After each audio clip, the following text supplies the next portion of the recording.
আসসালামু আলাইকুম রহমতুল্লাহি ওবারাকাতু। প্রিয় দর্শক ভাই বোনেরা, আজকে আপনাদের মাঝে নতুন একটি জিনিস নিয়ে চলে আসলাম।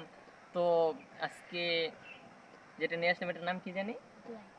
এটার নাম হচ্ছে কিশোরগঞ্জের ভাষায় এটার নাম হলো গোলাই। তো আপনাদের জেলায় এটাকে কি নামে পরিচিত, কি নামে আপনারা এটা ডাকেন অবশ্যই কমেন্টে বলে যাবেন। তো আজকে আমি কখনো এগুলো হাতে নেই না, তো আজকে যাদেরকে দেখতে পাচ্ছেন তারা সবাই মাদ্রাসার ছাত্র।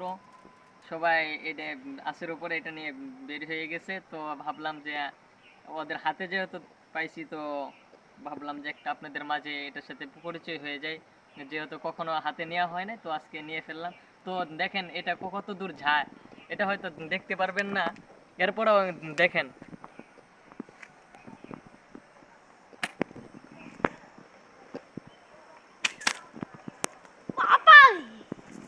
চালু কর।